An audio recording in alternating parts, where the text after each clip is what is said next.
Hi everyone, today I'm going to show the correct technique and execution for lateral dumbbell raises for side delts. This is the second most important exercise when it comes to building great shoulders, and as such it is an indispensable part of any shoulder workout.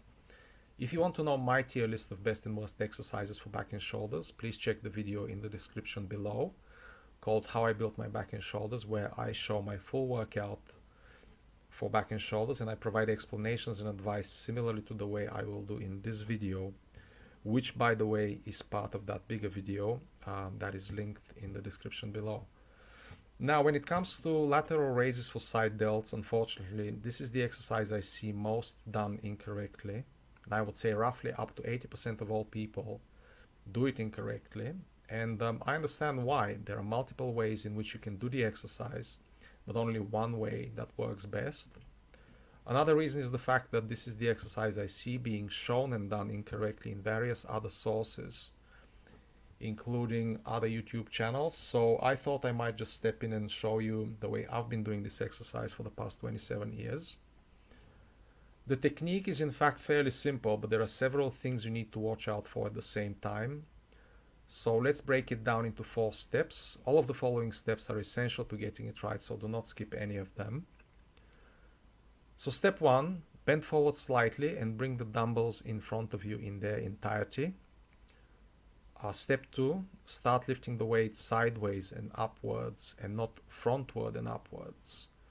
Start bending your elbows at a 45-degree angle as the weight goes up, and keep them semi-relaxed and not stiff.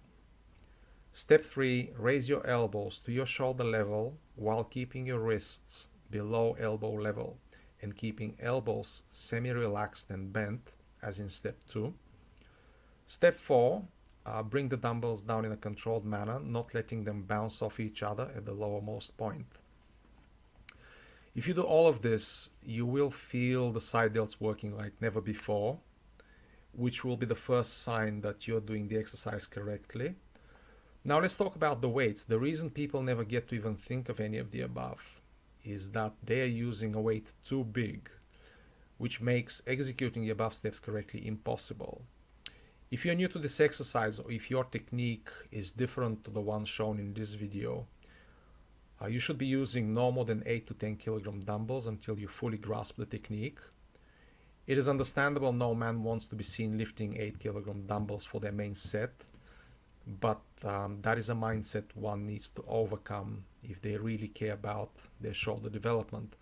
The decent weights will come with time if you do the exercise correctly, which will make your actual side delts stronger, but it will never come while you're using your forearms and traps to lift the weight, which is what normally happens if your technique differs from the one shown in this video. I personally do not care about the weight too much. I'm using 20 kilogram dumbbells in this video, but I can use 24 kilogram dumbbells as well with, again, decent technique visually, which however does not feel the same in the sense that I am not getting the same contraction and pump.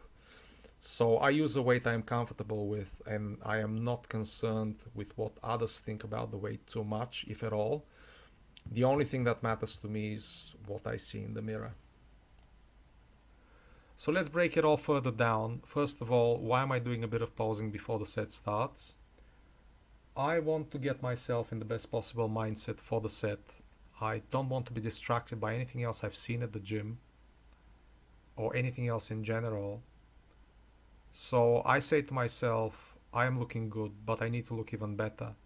And that next set is going to help me achieve just that. You might ask, what if I am not looking good on that particular day? And that is a good question. However, I would like to think that I'm totally in control of the way I look during my workouts, and that has a lot to do with the pre-workout supplements I take. I rotate quite a few formulas, and I'd like to think I'm able to look good on demand, if you want.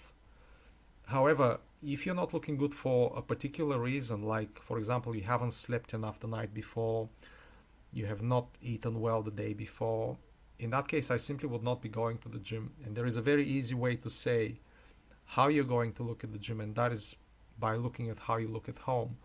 So that one is fairly simple. You don't have to do this. I do this because I want to get the absolute maximum out of my workouts and my sets. So let's move on to the 4 steps we just mentioned. Step number 1, we bring the dumbbells forward entirely. And that is because we want to ensure we have maximum range of motion. In other words, if any part of the dumbbell is on the side of your legs, that shortens the range of motion and therefore shortens the amount of work that the side delts are doing, which is not what you want. So that one is easy to understand. As for the next 2 steps, they are the most important ones in this exercise because they have been added to the list to ensure that the amount of work done by other muscle groups is kept to a minimum. So what are the other muscle groups that take part in this exercise? These are the forearms, the brachialis, and the traps mainly. So these muscles will be working anyway. The question is, how much are you going to let them be part of this exercise? And obviously the less the better, because you want to isolate the side delts as much as you can. So therefore, in steps 2 and 3, we have to make sure we lift the weight sideways and upwards and not frontward and upwards. We also have to make sure our elbows are bent at a 45-degree angle, ideally, and they're kept semi-relaxed. If your elbows are not semi-relaxed, that is what automatically switches on the forearms and the brachialis as well as the traps. So it is absolutely essential to keep your elbows semi-relaxed, and as the weight goes up, you keep your wrist below elbow levels. As for how much below elbow levels should the wrist be kept, I would say that a 15-degree angle would be sufficient. So that means that your wrist and your forearm is not perpendicular or parallel to the floor, but they're kept at a 15-degree angle to the floor. When it comes to raising the elbows up, you can actually raise the elbows up above shoulder level, although for the time being I would not recommend it. I sometimes do this because I want to get a better contraction and a better pump, and it's just a good way to mix it up and do the exercise in a slightly different yet completely correct way. But most of the time I will be doing the exercise in exactly the way I'm showing you here. So these are steps 2 and 3. Step number 4 is also fairly easy to understand. You're bringing the dumbbells down in a controlled manner, not letting them bounce off each other.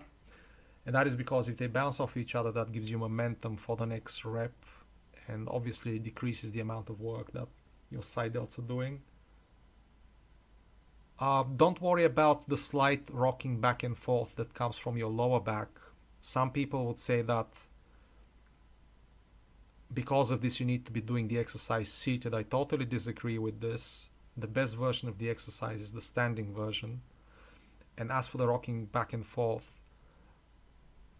I consider this an essential part of the exercise because, to me, some exercises have a certain rhythm to them, and that part of the exercise actually helps you transition between the negative and the positive part of the movement. So as such, it cannot be considered cheating here and should not be considered cheating in general. That is simply a way to keep a continuous motion and keep your side delts working in the best possible way. So let's recap and take a look at the 4 steps again quickly. I am going to show these on screen at the end of the video and also put them in the comment section below. So step 1, bend forward slightly and bring the dumbbells in front of you in their entirety. Step 2, start lifting the weight sideways and upwards and not frontward and upwards. Start bending your elbows at a 45-degree angle as the weight goes up and keep them semi-relaxed and not stiff. Raise your elbows to your shoulder level while keeping your wrist below elbow level and keeping the elbows semi-relaxed and bent. Step 4, bring the dumbbells down in a controlled manner, not letting them bounce off each other at the lowermost point. So that is it as far as this exercise is concerned. Please don't forget to like the video, subscribe to the channel. There will be a lot more coming out in the following days and weeks. So stay tuned, and I will see you in the next one. Thanks for watching.